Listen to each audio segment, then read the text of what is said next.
क्या आपने कभी सोचा है, जब तकब्बुर और घमंड की दीवारें किसी इंसान को घेर लेती हैं, तो उन्हें तोड़ने के लिए कौन सी ताकत चाहिए होती है? और जब किस्मत दो अलग राहों के मुसाफिरों को मिलाती है, तो क्या होता है? एक वह जो अपनी दौलत के नशे में चूर है और हर रिश्ते को एक खरीद फरोख्त समझता है, और दूसरी वह जिसकी सादगी, हया और मजबूत ईमान में यह ताकत है कि वह हर घमंडी का सिर झुका सके। आज की कहानी एक ऐसे वाक्य की है जहां एक शख्स का घमंड टूटा और एक औरत की अक्लमंदी ने उसे जिंदगी का सबसे बड़ा सबक सिखाया। एक ऐसा सबक जो उसकी रूह में उतर गया, जिसे वह कभी भूल न सका। यह सिर्फ एक कहानी नहीं है, यह एक आईना है जो इंसान को उसकी असलियत दिखाता है। तो चलिए शुरू करते हैं यह दिलचस्प सफर। शहर के सबसे अमीरों में शुमार होने वाले खान साहब के इकलौते बेटे का नाम था जैद। जैद उन बिगड़े हुए औलादों में से एक था जिसे शायद कभी किसी चीज की कमी महसूस नहीं हुई। बचपन से ही उसने सिर्फ अपनी मर्जी करना सीखा था। हर चीज उसके लिए एक खिलौना थी और हर रिश्ता, हर इंसान एक सौदे की तरह। उसकी जुबान पर अक्सर एक ही जुमला रहता था, पैसा सब कुछ खरीद सकता है। और इस जुमले में उसका यकीन इतना पुख्ता था कि उसने कभी इंसानियत, एहसास या तहजीब की कद्र करना जरूरी नहीं समझा। जैद की जवानी दौलत के नशे में डूबी हुई थी।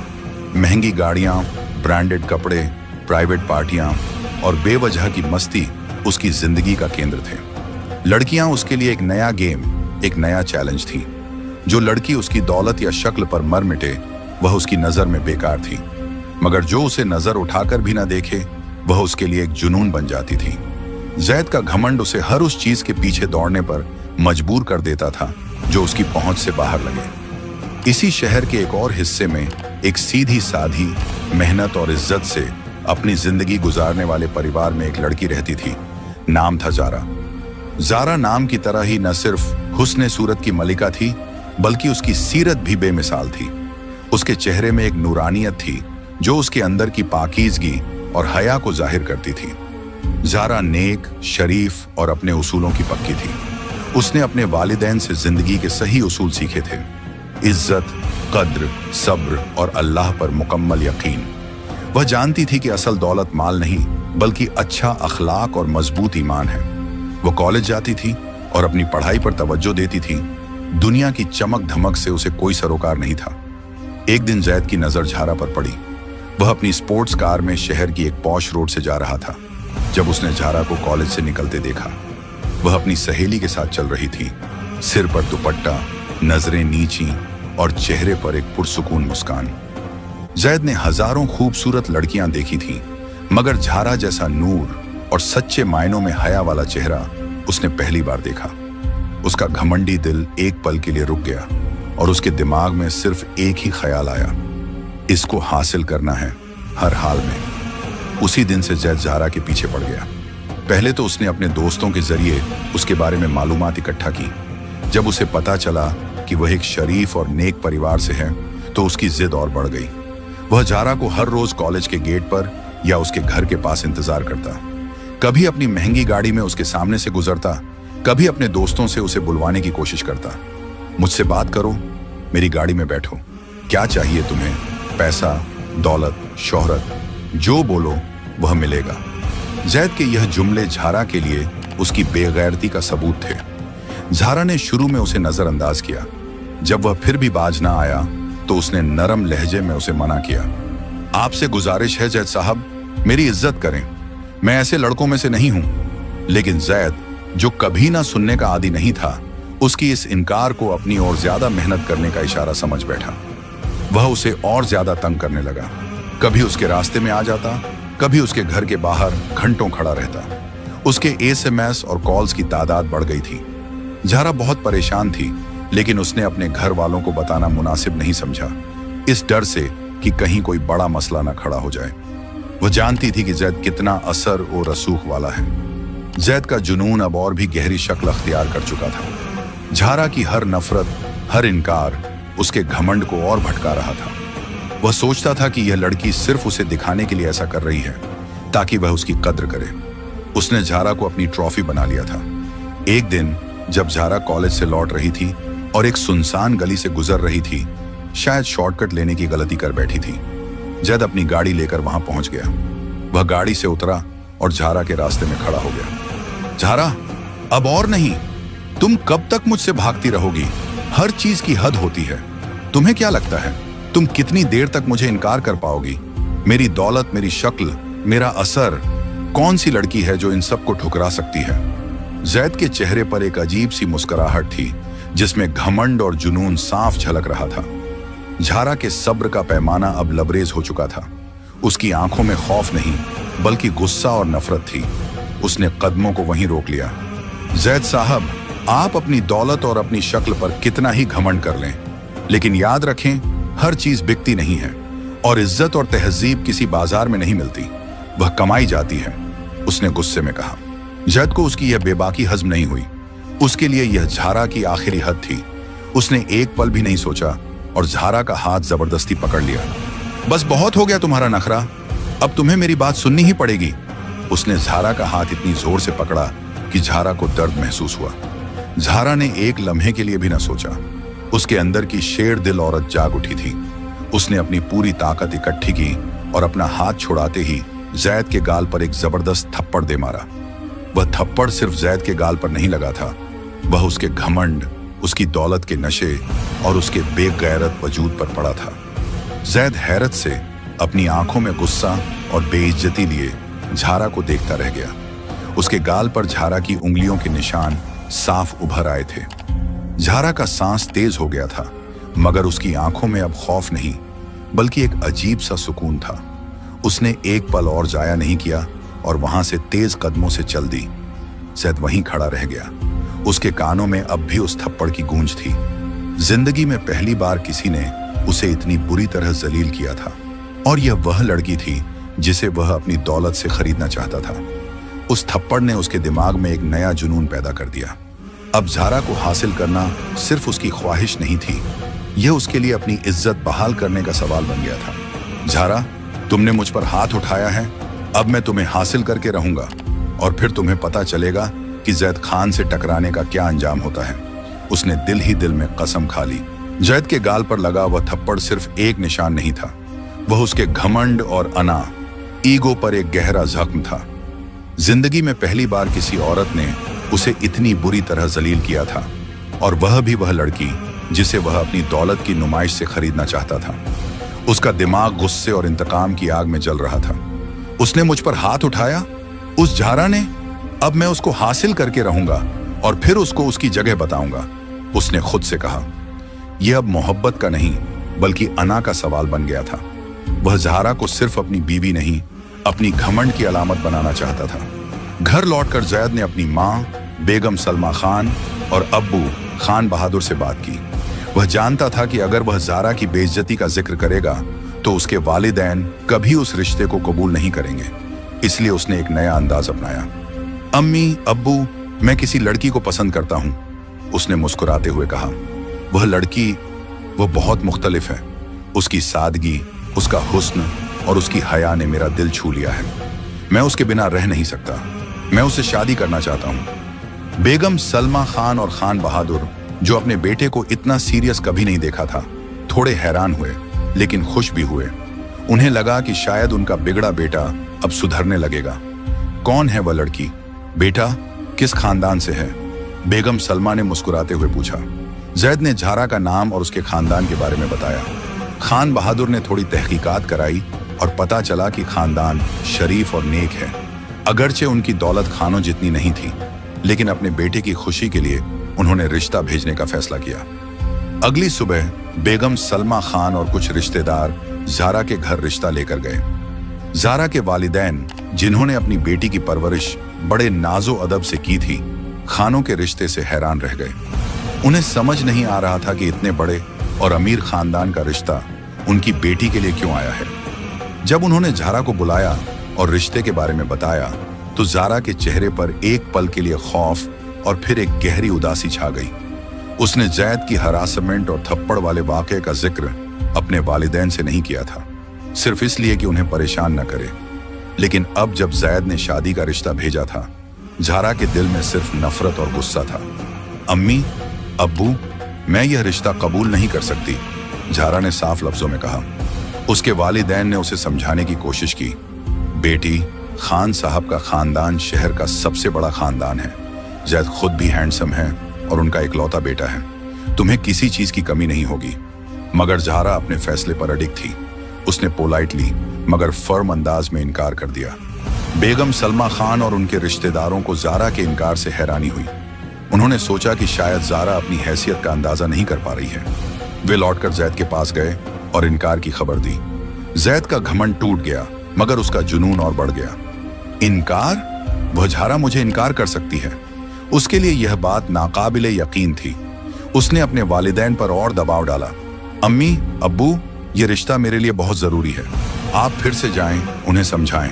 अगर पैसा कम पड़ रहा है तो मैं और भी देने को तैयार हूं। जैद के वालिदैन को उसकी जिद समझ नहीं आई, मगर उन्होंने दोबारा रिश्ता ले जाने का फैसला किया। दूसरी बार बेगम सलमा खान और उनके रिश्तेदार ज़ारा के घर में अपनी शान और शौकत का इजहार किया। उन्होंने ज़ारा के वालिदैन को हर तरह से समझाने की कोशिश की, भविष्य की तसल्ली दी। मगर जब ज़ारा से पूछा गया तो उसने दोबारा और भी ज्यादा यकीन के साथ इनकार कर दिया। आपसे गुजारिश है, यह रिश्ता मेरे लिए मुमकिन नहीं है। उसके इनकार की वजह उसका घमंडी और बेअखलाक तरीका था, जिसका जिक्र वह अब भी अपने वालिदैन से नहीं कर रही थी। ज़ारा के वालिदैन थोड़े परेशान हुए। उन्हें समझ नहीं आया कि उनकी बेटी इतने बड़े रिश्ते को बार बार क्यों ठुकरा रही है। जब दूसरे इनकार की खबर सुनी तो वह आगा बबूला हो गया। उसका घमंड उसे बिल्कुल अंधा कर चुका था। यह ज़ारा, इसकी इतनी जुर्रत, अब मैं उसको देखता हूं।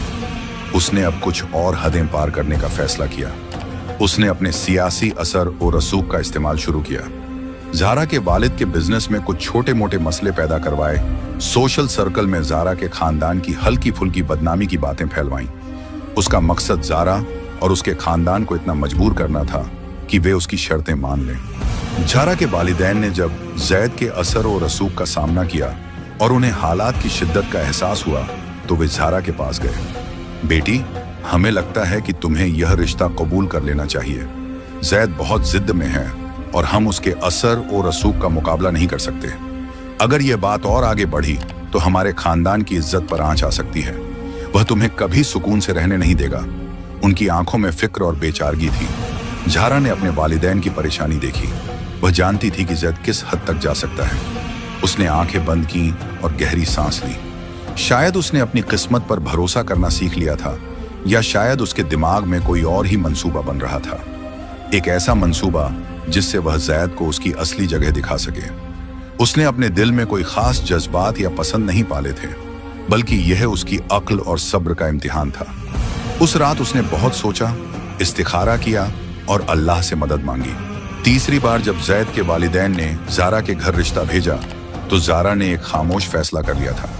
उसने अपने वालिदैन की ओर देखा, उनकी परेशानी को महसूस किया और फिर अपने अंदर एक नई हिम्मत पैदा की। अम्मी, अब्बू, ठीक है, मैं यह रिश्ता कबूल करती हूँ, ज़ारा ने धीरे से कहा। उसके वालिदैन को हैरानगी हुई, मगर उनकी आंखों में सुकून लौट आया। जैद को जब यह खबर मिली तो उसके चेहरे पर एक जीत की मुस्कुराहट फैल गई। उसने इसे अपनी अना की जीत समझा। उसने सोचा कि ज़ारा अब उसकी मुट्ठी में है। शादी धूमधाम से हुई। जैद के खानदान की शान और शौकत हर तरफ नजर आ रही थी। ज़ारा एक खूबसूरत दुल्हन की तरह सभी रस्में निभा रही थी, मगर उसकी आंखों में वह चमक नहीं थी जो एक नई दुल्हन में होनी चाहिए। उसके चेहरे पर एक हल्की सी मुस्कुराहट तो थी, मगर उसके दिल में एक गहरा अज़्म और एक तेज दिमाग काम कर रहा था। जैद ने उसकी खामोशी को अपनी जीत की निशानी समझा। उसने सोचा कि अब ज़ारा उसकी गुलाम है, जो उसे अपनी गलतियों का एहसास कराएगी। शादी के पहले 3 महीने गुजरे। जैद ने ज़ारा को शुरू में इज्जत दी, मगर उसकी असली फितरत जल्द ही सामने आने लगी। वह अपनी पुरानी आदतों से बाज नहीं आया। उसने ज़ारा को अपनी प्रॉपर्टी समझ लिया और उसकी खूबसूरती की सिर्फ नुमाइश की। अपने दोस्तों के सामने अपनी बीवी को एक ट्रॉफी की तरह पेश किया, मगर घर में उसकी तरफ कोई खास तवज्जो नहीं दी। ज़ारा ने सब कुछ महसूस किया, मगर वह खामोश रही। उसने जैद के हर तरीके को समझा, उसकी फितरत को गौर से देखा।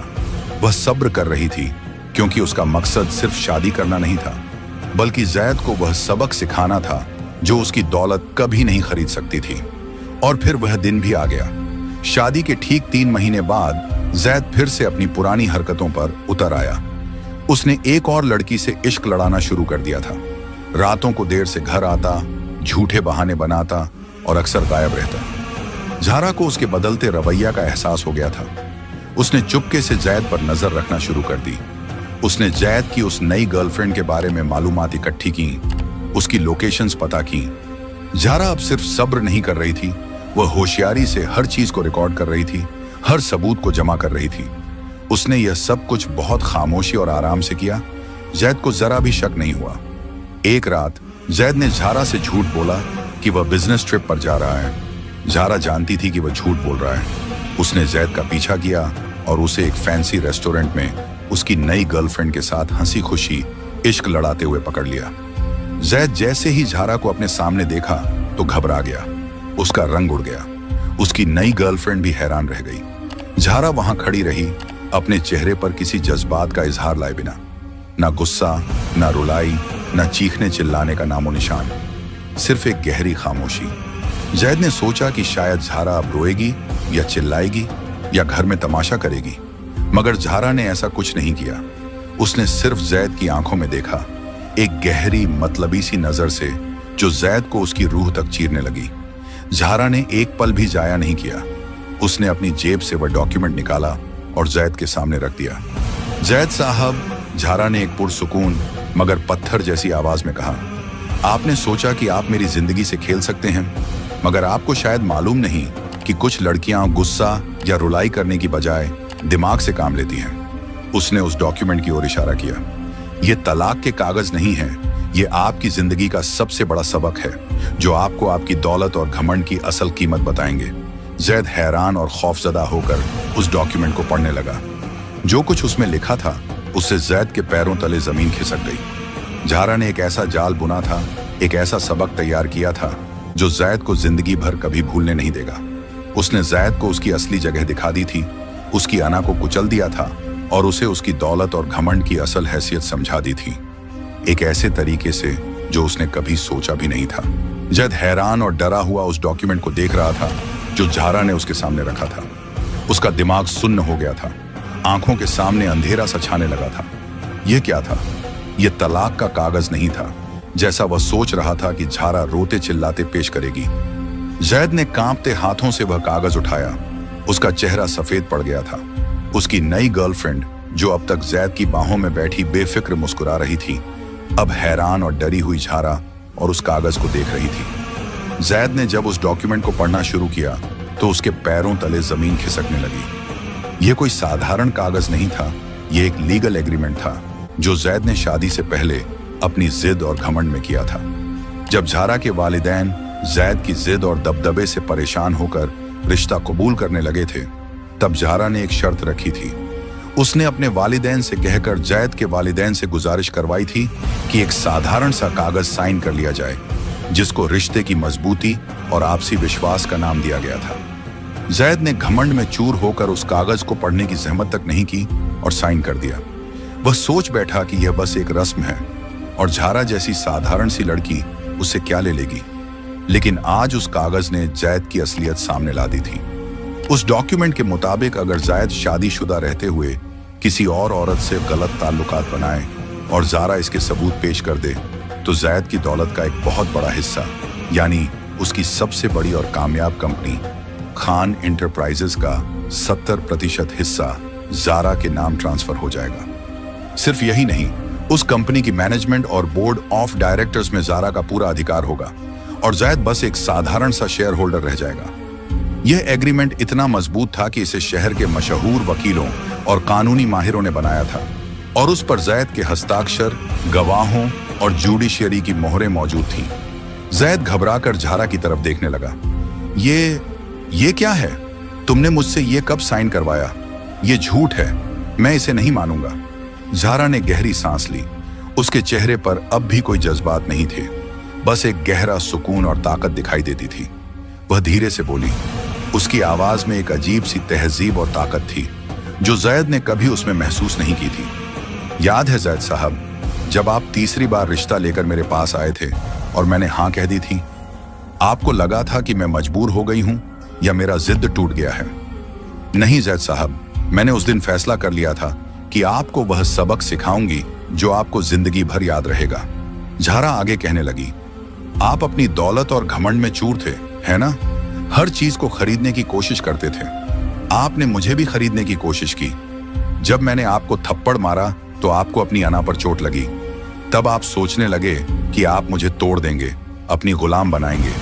आपने सोचा कि मैं एक साधारण सी लड़की हूं जो दौलत के आगे झुक जाएगी। मगर जैद साहब, आप भूल गए कि अल्लाह की नजर में असली इज्जत और दौलत सिर्फ माल में नहीं बल्कि अच्छे अखलाक और साफ नियत में है।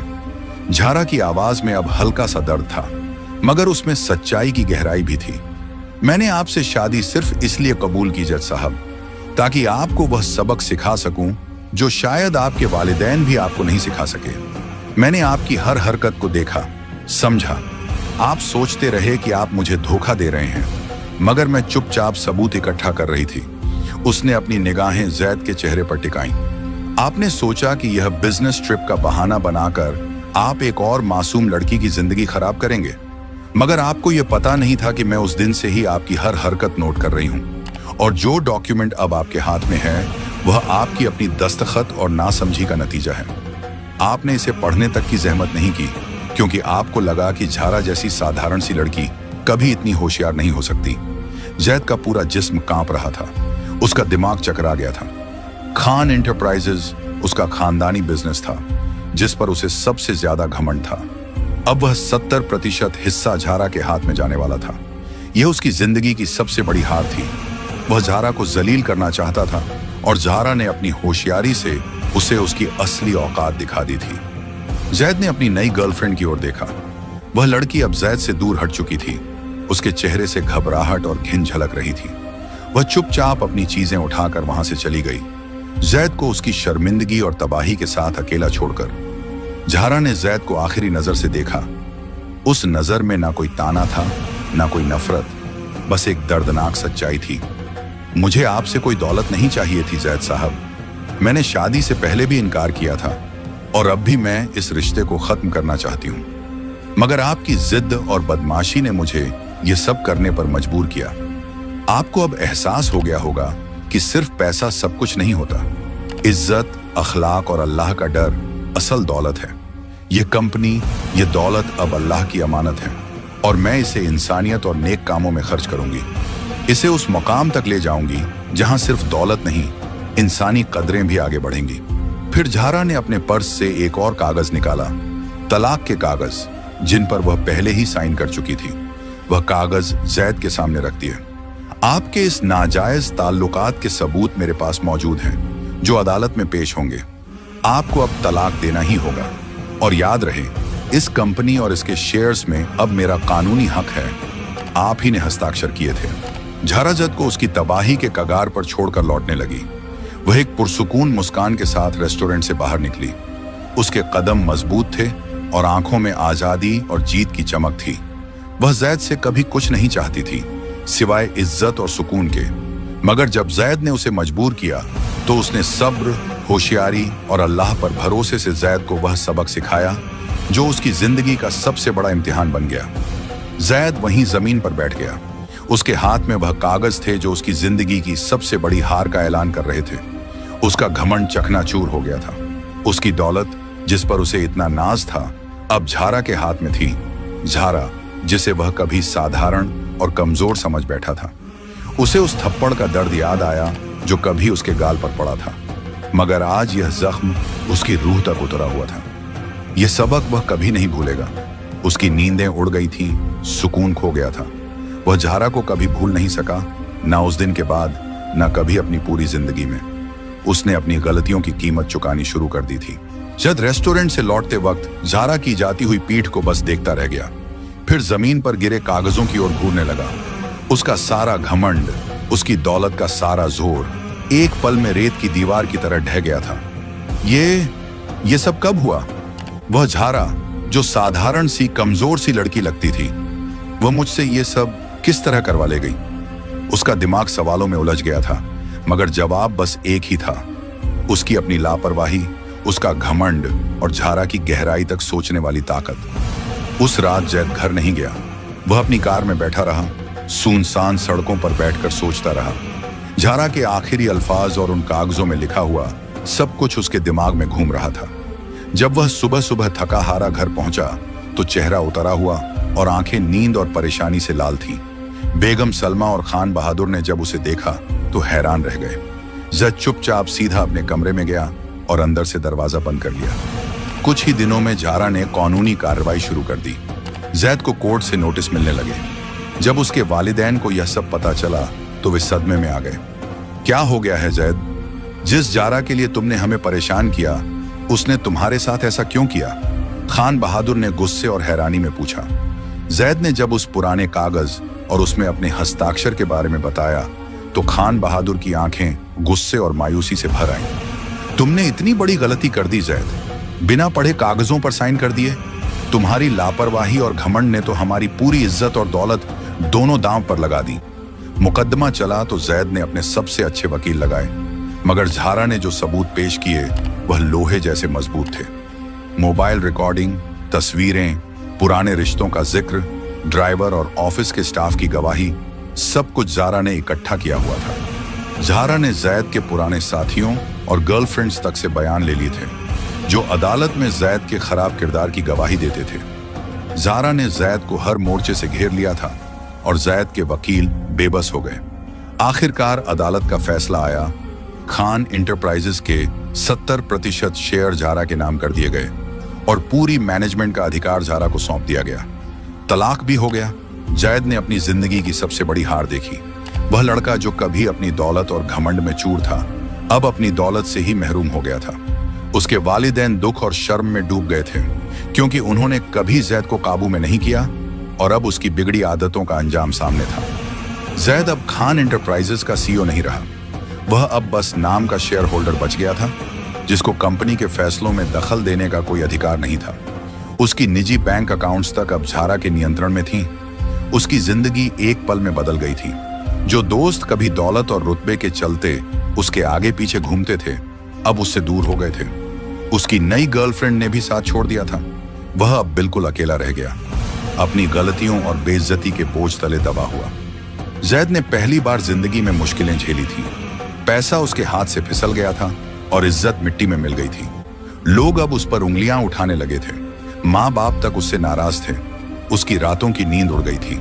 वह सारा दिन या तो अपने कमरे में बैठा रहता या बेवजह सड़कों पर घूमता रहता। उसका घमंडी अंदाज, उसका रौबदारी वाला अंदाज, सब खत्म हो गया था। पहली बार उसने यह महसूस किया कि सिर्फ पैसा होने से इंसान बड़ा नहीं बन जाता। उसको झारा के अल्फाज याद आने लगे, इज्जत, अखलाका और अल्लाह का डर ही असली दौलत है। जब झारा खान इंटरप्राइजेस के दफ्तर में कदम रखने लगी तो जैद हैरान रह गया। वह साधारण सी लड़की जो कभी उसकी नजर में कमजोर और मामूली सी थी, आज एक ताकतवर और पुरज़्म कारोबारी महिला बनकर सामने खड़ी थी। उसकी सादगी और हया अब भी मौजूद थी, मगर अंदाज में एक गहरा विश्वास और ताकत झलकने लगी थी। झारा ने दफ्तर में तब्दीलियां करनी शुरू कर दी। उन कर्मचारियों को निकाल दिया जो बेईमानी या जैद की गलत आदतों में साथ देते थे, और उनकी जगह नेक और मेहनती लोगों को काम दिया जो अल्लाह से डरने वाले थे। जैद दूर से झारा को देख रहा था।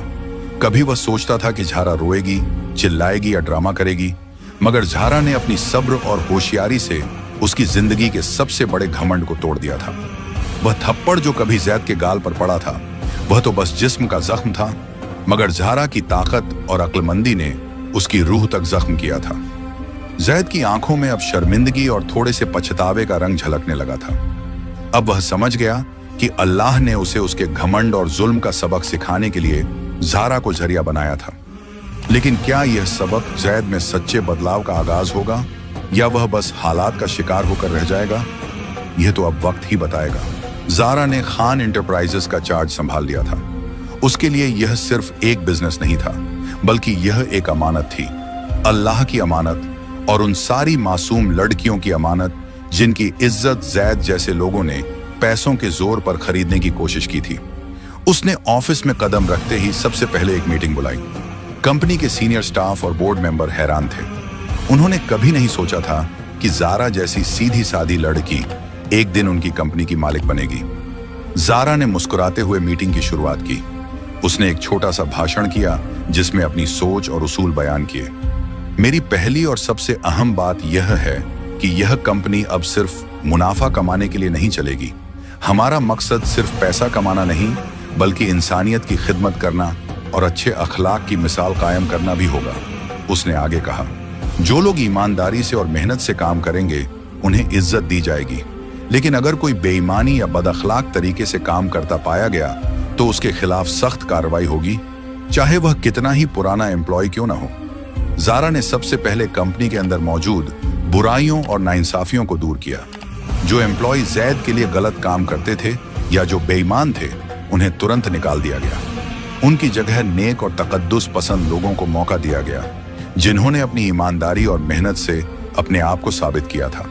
उसने कंपनी की CSR, corporate social responsibility policies को रिवम्प किया।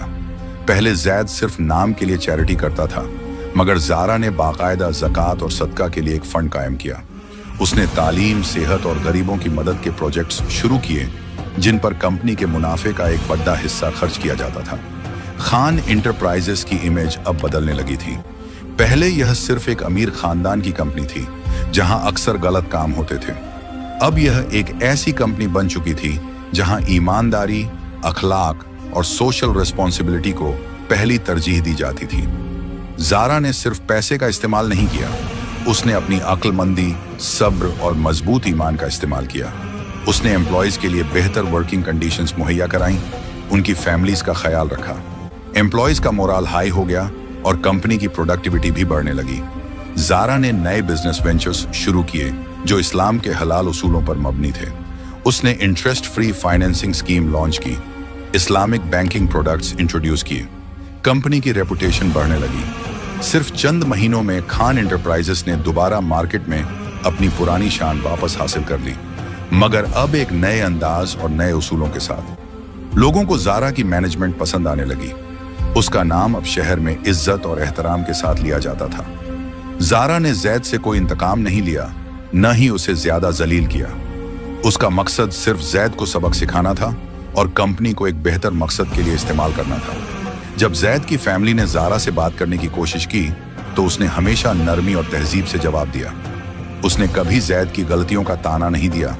उसका रवैया हमेशा रिस्पेक्टफुल रहा, जिससे जैद के वालिदैन भी मुतासिर हुए। उन्हें एहसास हुआ कि उन्होंने कितनी नेक और सालेह लड़की को खो दिया है और अपने बेटे की गलतियों की कीमत उन्हें कितनी भारी चुकानी पड़ती है। ज़ारा की जिंदगी अब बिल्कुल मुख्तलिफ थी। वह अब एक कामयाब बिजनेस वुमन थी जो अपने उसूलों पर कभी कॉम्प्रोमाइज नहीं करती थी। उसने अपनी मसरूफियत के बावजूद अपने वालिदैन का ख्याल रखा, उन्हें पूरा वक्त दिया। उसने अपनी जिंदगी अल्लाह के दिए हुए तोहफों का शुक्रिया अदा करते हुए गुजारी।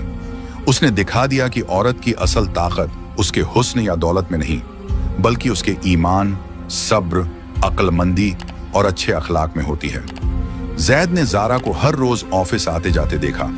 वह अब जैद के लिए एक पुरानी भूली हुई यादें नहीं थी, बल्कि एक जिंदा मिसाल थी उसकी गलतियों की और उसकी जिंदगी के सबसे बड़े सबक की। हर बार जब वह ज़ारा को देखता तो उसे उस थप्पड़दांव का दर्द याद आता और उससे भी ज्यादा वह शर्मिंदगी जो उसकी रूह में उतर गई थी। ज़ारा की कामयाबी जैद के लिए एक अजाब बन चुकी थी। वह समझ गया था कि उसने क्या खो दिया है और क्या कमाया है, सिर्फ एक भारी दिल और पछतावा। खान इंटरप्राइजेस की ऊंची ऊंची इमारत में ज़ारा का रुतबा और शान दिन ब दिन बढ़ता जा रहा था और इसके उलट जैद का वजूद उसी इमारत के साए में छोटा होता जा रहा था। जिस दौलत और ताकत पर जैद को कभी सबसे ज्यादा घमंड था, वह सब अब उसकी आंखों के सामने किसी और के हाथ में था। उसकी जिंदगी के चार सहारे, पैसा, दोस्ती, रुतबा और ताकत एक साथ ढह चुके थे। जैद अब वह जैद नहीं रहा था। उसका घमंड चूर चूर हो गया था और उसकी जगह एक गहरी खामोशी और बेबसी ले चुकी थी। उसके पुराने दोस्त जो कभी सिर्फ दौलत के दम पर उसके इर्द गिर्द रहते थे, अब उसे देखकर रास्ता बदल लेते थे। जो लड़कियां उसकी शख्सियत और दौलत पर फिदा रहती थीं, अब उस पर नजर तक नहीं डालती थी। जैद अब बिल्कुल अकेला रह गया था, अपने ही कमरे की चार दीवारों में कैद। रातों की नींद उसकी आंखों से गायब हो चुकी थी। जब भी वह आंखें बंद करता तो ज़ारा का चेहरा नजर आता। वह ज़ारा जिसने कभी उसे थप्पड़ मारा था और वह ज़ारा जिसने उसकी असली हैसियत उसे दिखा दी थी। उसकी आंखों में अब नफरत नहीं, बल्कि एक अजीब सा नूर था जो जैद को अपनी गलतियों का एहसास कराता था। जैद के वालिदैन बेगम सलमा और खान बहादुर भी उसकी हालत से बेहद परेशान थे। उन्होंने अपने बेटे को कभी इतना टूटा हुआ नहीं देखा था।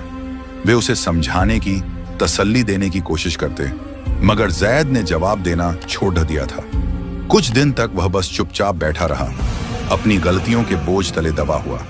फिर एक दिन जब वह बेमकसद अपनी पुरानी गाड़ी में सड़कों पर घूम रहा था, तो उसकी नजर एक मासूम बच्चे पर पड़ी जो सड़क के किनारे बैठा कुछ खा रहा था। उस बच्चे के चेहरे पर सुकून था और वह अपनी छोटी सी चीज में खुश दिखाई दे रहा था। जैद ने पहली बार महसूस किया कि खुशी और सुकून के लिए दौलत जरूरी नहीं है। उसी दिन शाम को जैद पहली बार मस्जिद गया। बचपन में वालिदैन के कहने पर कभी कभार जाता था, मगर कभी दिल से नहीं गया। आज वह अपनी मर्जी से गया। उसने नमाज पढ़ी और अल्लाह के सामने अपना सिर झुका दिया। जिंदगी में पहली बार सच्चे दिल से दुआ मांगी और अपने गुनाहों की माफी मांगी। या अल्लाह, मैं बहुत घमंडी था। मैंने तेरी दी हुई दौलत का गलत इस्तेमाल किया, लोगों की इज्जत नहीं की। मुझे माफ कर दे और मुझे सीधा रास्ता दिखा। यही जैद के अंदर बदलाव का आगाज था। वह अब हर रोज मस्जिद जाने लगा, इस्लामी किताबें पढ़ने लगा, उन लोगों की मदद करने लगा जिनको वह कभी देखता तक नहीं था। वह अपने वालिदैन के पास बैठने लगा, उनकी बातें सुनने और उनकी खिदमत करने लगा।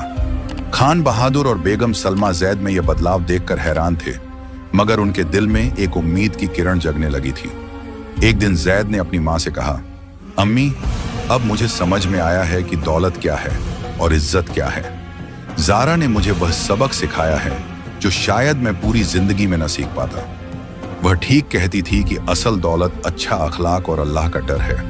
जैद के चेहरे पर अब शर्मिंदगी नहीं, बल्कि पछतावा और एक नई उम्मीद की चमक थी। वह कभी कभी चुपचाप खान एंटरप्राइजेस के ऑफिस के पास से गुजरता और ज़ारा को काम करते देखता। उसने देखा कि ज़ारा किस ईमानदारी और मोहब्बत से कंपनी चला रही है। ज़ारा ने कितने गरीब और ज़रूरतमंद लोगों की मदद की है। यह जानकर जैद के दिल में ज़ारा की अक्लमंदी और ईमानदारी के लिए इज्जत पैदा होने लगी। जैद को अब ज़ारा से कोई नफरत नहीं थी, बल्कि एक अजीब सा एहतराम और पसंदगी पैदा हो गया था। कई महीने गुजर गए। जैद ने अपनी जिंदगी पूरी तरह बदल ली थी। वह घमंडी जैद नहीं रहा था जो अपनी दौलत पर इतराता था। उसने अपनी मेहनत से एक छोटा सा बिजनेस शुरू किया, जहां वह ईमानदारी और सुकून से काम करता था। उसने उन लोगों से माफी मांगी जिनका कभी दिल दुखाया था। उसका अखलाक और बात करने का तरीका बदल गया था। अब वह एक नेक, मुतवाज़े और अल्लाह से डरने वाला इंसान बन गया था। खान बहादुर और बेगम सलमा जैद के इस बदलाव से बेहद खुश थे। उन्हें एहसास हुआ कि ज़ारा ने जो किया वह उनके बेटे की जिंदगी को बर्बाद नहीं किया, बल्कि उसे एक नई जिंदगी दी है। वे कभी कभी ज़ारा से मिलने जाते और उसे जैद में आए बदलाव के बारे में बताते। ज़ारा यह सब मुस्कुराते हुए सुनती। उसके चेहरे पर एक सुकून होता। उसने कभी जैद के जिक्र पर कोई नफरत या इंतकाम का इजहार नहीं किया। एक दिन जैद ने हिम्मत जुटाई और ज़ारा से मिलने खान एंटरप्राइजेस के ऑफिस गया। ऑफिस के स्टाफ को जैद को इस हाल में देखकर हैरानी हुई। जैद ने ज़ारा के सेक्रेटरी से इजाजत मांगी। ज़ारा ने उसे अंदर बुलाया। जैद ने जैसे ही ज़ारा को देखा तो उसकी आंखों में आंसू भर आए। वह खामोश खड़ा रहा। उसके पास कहने के लिए अल्फाज नहीं थे। ज़ारा ने मुस्कुराते हुए उससे बैठने को कहा। कैसे हैं आप जैद साहब? उसने नरमी से पूछा। जैद ने सर झुका लिया और उसकी आवाज में पछतावा साफ झलक रहा था। ज़ारा, मैं आपसे माफी मांगने आया हूं। मैंने अपनी जिंदगी और आपकी जिंदगी अपने घमंड में बर्बाद कर दी थी। आपने जो किया वह बिल्कुल ठीक किया। आपने मुझे वह सबक सिखाया जो मैं जिंदगी भर नहीं भूलूंगा। आपने मेरी आंखें खोल दी। जैद ने एक गहरी सांस ली। मुझे अपनी दौलत खो जाने का गम नहीं है। मुझे इस बात का पछतावा है कि मैंने कितने लोगों का दिल दुखाया और आप जैसी नेक और अच्छी औरत की इज्जत नहीं की। ज़ारा ने जैद को देखा। उसकी आंखों में अब कोई गम या गुस्सा नहीं था, सिर्फ एक सुकून और मुस्कुराहट थी। जैद साहब, अल्लाह पाक माफ करने वाला है। अगर आप सच्चे दिल से पछताए हैं तो अल्लाह जरूर आपको माफ करेगा। मेरी तरफ से मैंने आपको उसी दिन माफ कर दिया था जिस दिन मैंने आपको वह सबक सिखाने का फैसला किया था। फिर ज़ारा ने अपनी नजरें कंपनी के दस्तावेजों पर डाली और जैद की तरफ देखा। ये कंपनी अब आपकी है जैद साहब। जैद हैरान होकर उसकी तरफ देखने लगा। मुझे इस दौलत की जरूरत नहीं है। मेरा मकसद आपको सबक सिखाना और इस कंपनी को एक सही राह देना था। मैंने वह कर दिया है। अब आप इस कंपनी को संभालें। मुझे यकीन है कि आप इसे बेहतर तरीके से चलाएंगे, इंसानियत की खिदमत करते हुए। जैद के लिए यह एक और झटका था। उसकी आंखों में हैरानगी, खुशी और पछतावे का मेल साफ नजर आ रहा था। लेकिन ये कैसे? मैंने तो सब कुछ खो दिया था। ज़ारा ने मुस्कुराते हुए जवाब दिया। मैंने आपको सबक सिखाया था जैद साहब, इंतकाम नहीं लिया था। अब आपके पास तजुर्बा भी है और एक अच्छा दिल भी है। ये कंपनी आपकी है और मैं चाहती हूं कि आप इसे एक बेहतर मकसद के लिए इस्तेमाल करें। मैं इसे छोड़ रही हूं। मुझे अपनी छोटी सी जिंदगी और उसूलों के साथ जीना है। जैद ने ज़ारा को देखा। उसकी आंखों में गहरा शुक्रिया साफ झलक रहा था। वह जान गया था कि ज़ारा सिर्फ खूबसूरत नहीं, बल्कि उसकी रूह भी खूबसूरत है। उसने उस दिन ज़ारा की कुद्र दिल से की। उसने उस कंपनी को संभाल लिया और ज़ारा के दिए उसूलों पर चलते हुए उसे आगे ले गया। वह घमंडी जैद नहीं बना। तो देखा आपने दोस्तों, किस तरह एक लड़की की अक्लमंदी और सब्र ने एक घमंडी इंसान की जिंदगी बदल दी। ये कहानी सिर्फ ज़ारा और जैद की नहीं, बल्कि हम सबकी है। ये सबक है कि असल दौलत पैसा नहीं, बल्कि अच्छा अखलाक, अच्छी नीयत और अल्लाह का डर है। एक औरत की ताकत उसकी दौलत या उसके हुस्न में नहीं, बल्कि उसकी अक्लमंदी, सब्र और मजबूत ईमान में है। ये कहानी हमें बताती है कि अल्लाह की पकद्दी भी है और हिदायत के दरवाजे कभी बंद नहीं होते। इस कहानी से हमें यह सबक मिलता है कि कभी अपनी दौलत पर घमंड न करें और हमेशा दूसरों की इज्जत करें। क्या आपको भी लगता है कि ज़ारा ने सही किया? अपनी राय कमेंट में जरूर साझा करें। वीडियो को लाइक करें, शेयर करें और चैनल को सब्सक्राइब करना न भूलें, ताकि ऐसी और दिलचस्प और सबक आमोज कहानियां आप तक पहुंचती रहें। शुक्रिया। अगर आपको यह कहानी पसंद आई हो और आप ऐसी कहानियां सुनना चाहते हैं, तो हमारे चैनल को सब्सक्राइब करना न भूलें। बेल आइकन को दबाएं ताकि आपको हमारी हर नई कहानी का पता चल सके। हम आपके लिए ऐसी और भी कहानियां लेकर आएंगे जो आपको जरूर पसंद आएंगी।